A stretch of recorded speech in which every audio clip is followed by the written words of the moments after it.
Buenos dias, oh, RGT85 here. Hope everyone is having a great day. It's Friday. You should be enjoying the day, but we got a couple news stories that I want to talk about. If this is your first time here on the channel, be sure to hit that subscribe button, like, comment, and share, hit the bell notification as well. Without any further ado, let's talk about what's going on in the world of video games.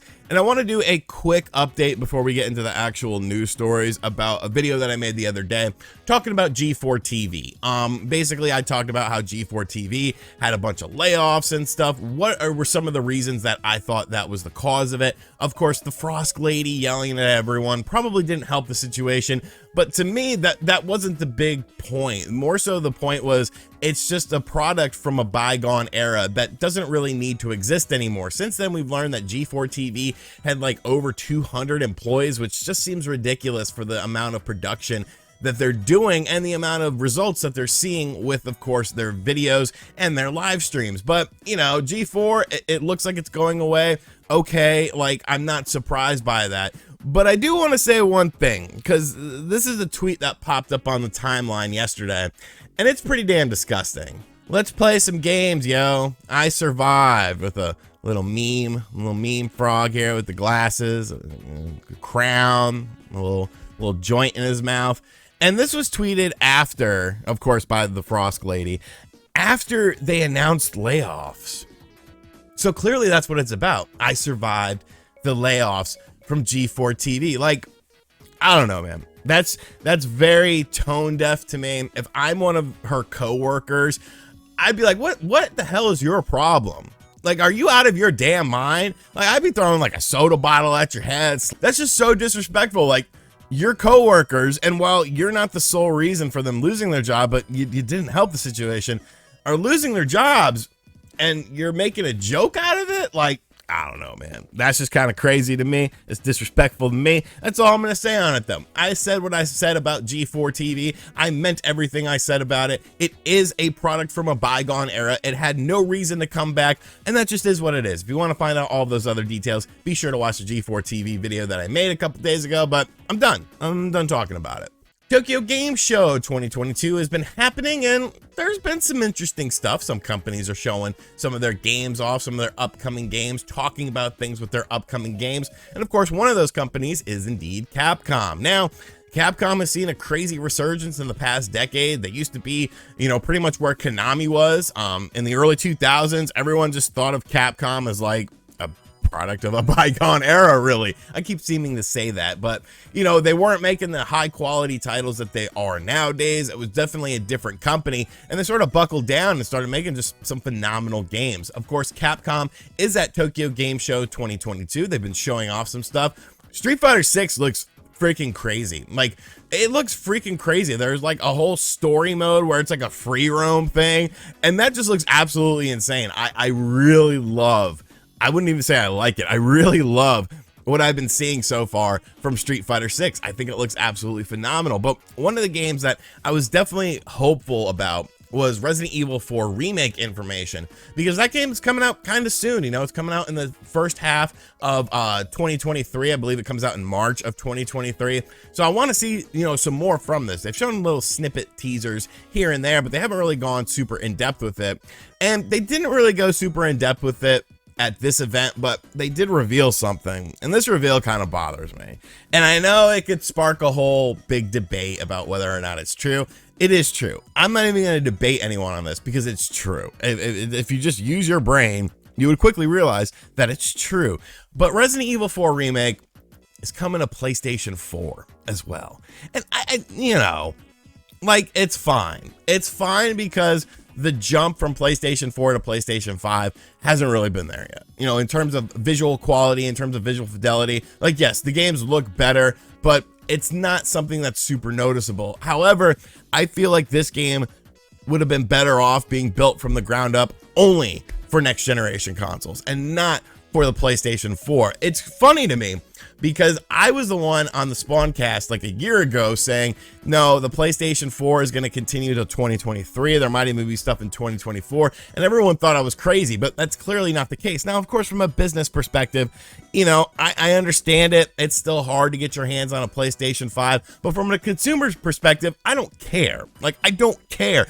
I want this game to be built for the current. We need to stop calling them next generation consoles. They're not next generation. The generation has been here for 2 years now, and we're still having these multi-platform games being put on the older systems. And yeah, I get it. You know, there's always that sort of, you know, gray area when a new console comes out. But usually when a new console comes out, there's stuff that's made specifically for that console to showcase the console off. And a lot of the bigger titles were not the games. It was like sports titles that would be the cross-generational stuff. So yeah, you know, I'm still gonna play it. I'm still really looking forward to it, but I do feel like that a PlayStation 4 version of Resident Evil 4 Remake is definitely, you know, going to put a little bit of a damper on it. It's going to put a little bit of a damper on the production of the game and just, you know, what they're really truly capable of doing, unless they're building two completely separate versions of this game, which they're not, you know, spoiler alert.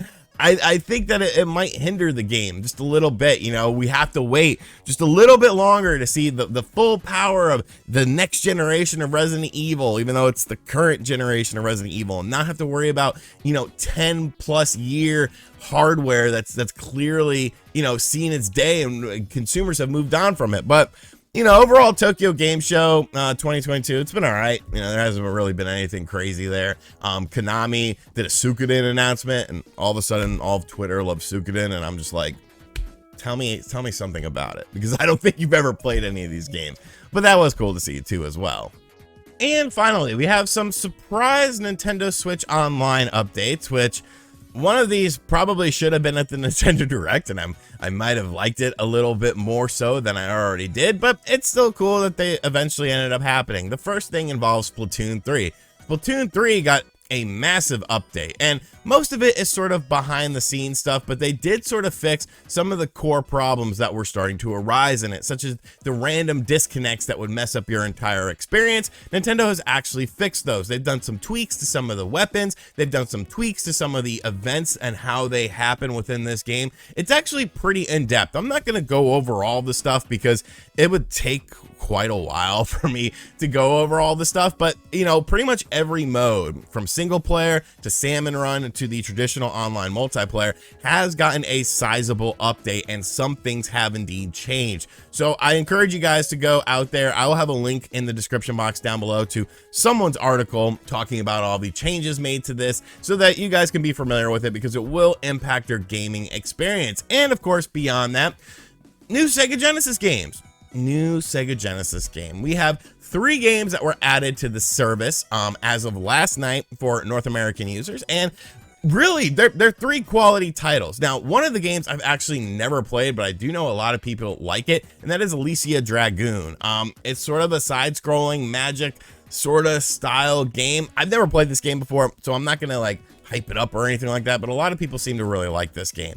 Now, the 2 games I am familiar with are Beyond Oasis and Earthworm Jim. Beyond Oasis is kind of a top-down perspective, almost like a cel-shaded graphical style before that was a thing, sort of action adventure RPG sort of style game, and it's a really fun game. I really liked playing this game back on the Sega. I remember renting it from Kroger of all places when I was a kid. It's a really fun game though. It's definitely a game that still holds up pretty well because of that graphical style. And I mean, Earthworm Jim, people are not going to like Earthworm Jim because the humor is kind of dated and it's kind of poop humor.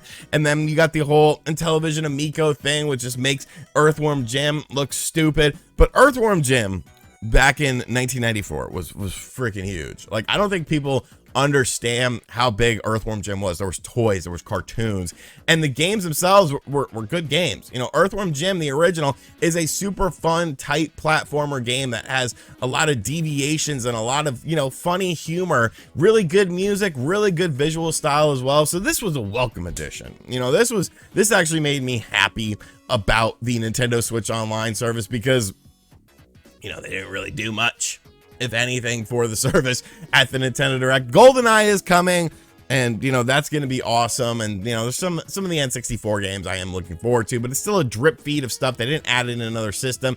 So if you're not going to add in another system, start adding in more games from systems. So this is a step in the right direction, in my opinion. Like I said, if you want all of the Splatoon 3 details, I'll have a link to it in the description box down below. So make sure you read up on that so you are familiar with what is happening.